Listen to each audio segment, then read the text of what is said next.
In this video, I'll be teaching you how to create a satin stitch. I'll also be touching on one of the newest features in Inkscape, which is the extension gallery.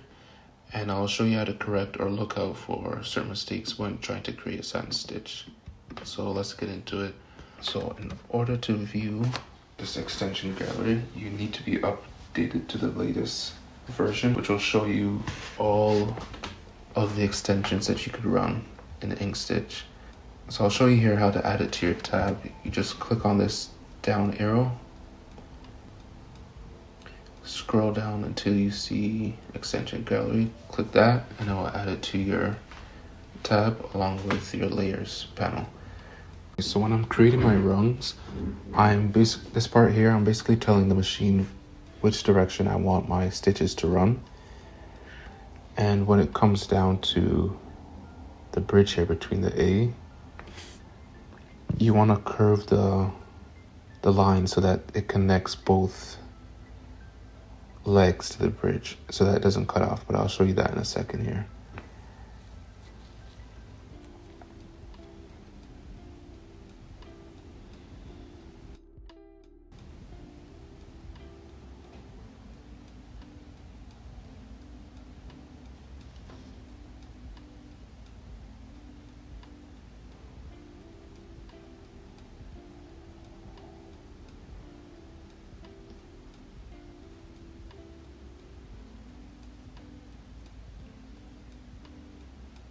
Yeah, so make sure that it's connecting both the leg and the bridge together by creating a curve.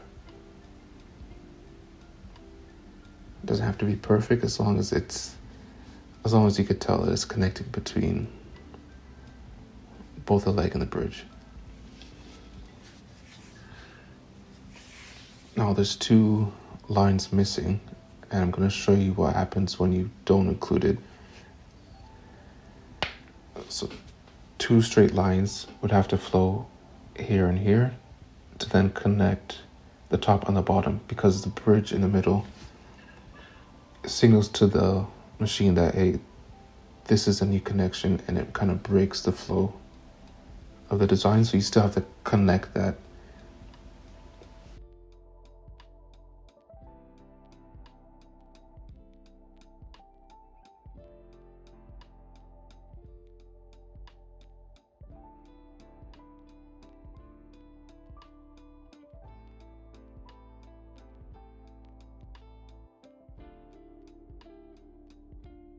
So this is an example of what happens when you don't create the two lines to connect the top and the bottom of the legs.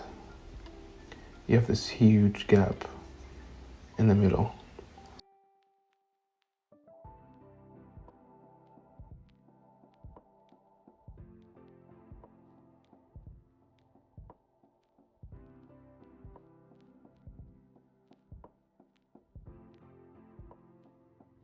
This is how it would turn out when using params. So it stitches out but leaves this huge gap in the middle. So you have to go back and add those parallel lines, and I'll show you how it looks afterwards.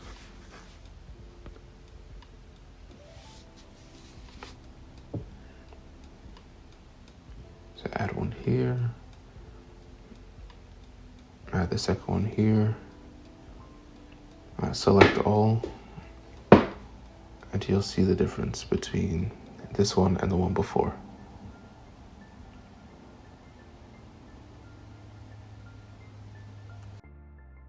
So you can see here that the gap is gone, and that the whole stitch stitches out correctly with everything attached.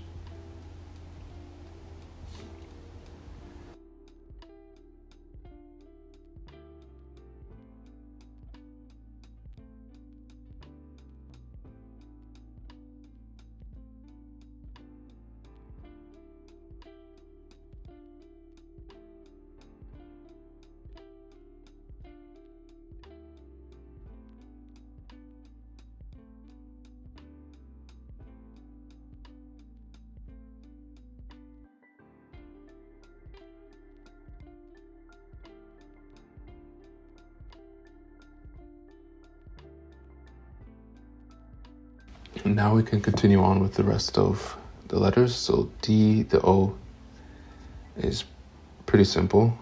Just making sure that you're connecting each side of the design.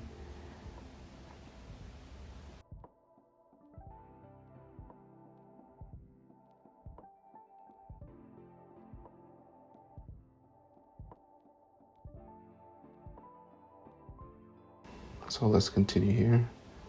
We add one at the bottom, one in the middle. I'm gonna add one just at the very edge at the bottom and the very edge at the top.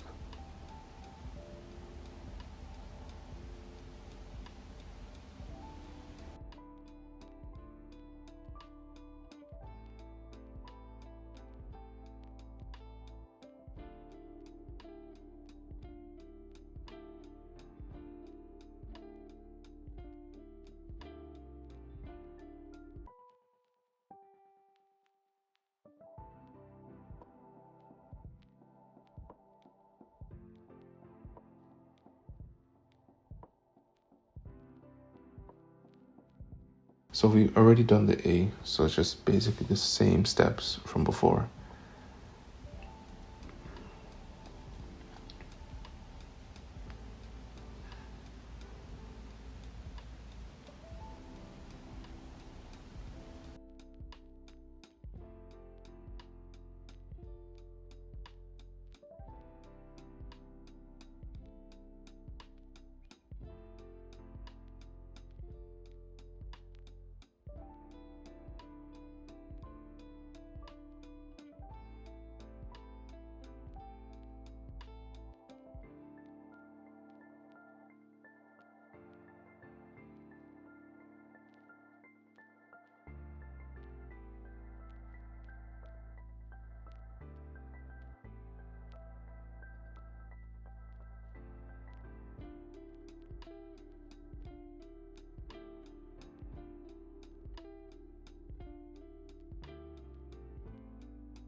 Okay, and the last one is the I, which is basically just 3 lines.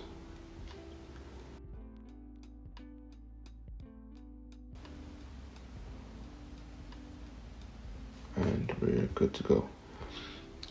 So now we could select everything. If you're not upgraded, you could go to extensions, go down to InkStitch, tool Satin, and hit filter Satin. So we're gonna go to extension gallery, find filter Satin, double click, and then you can do live preview. I made sure that I set my pull compensation to 0.30. Then you're also going to want to turn on your contour underlay and center walk underlay, and then hit apply.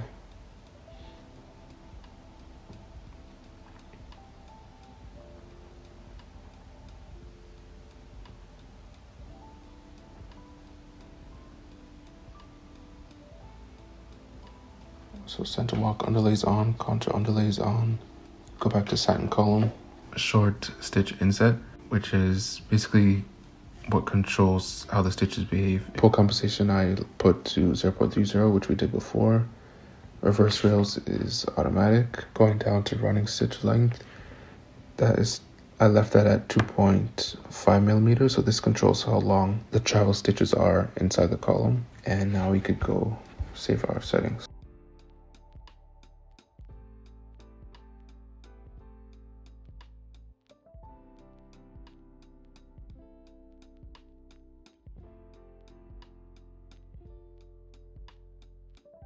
Now that we have that set, we're ready to see how it looks in the simulator.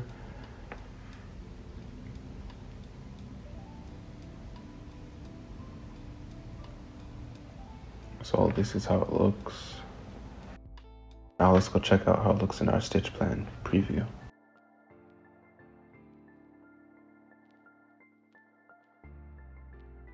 I have it set at realistic view, high quality. Click live preview.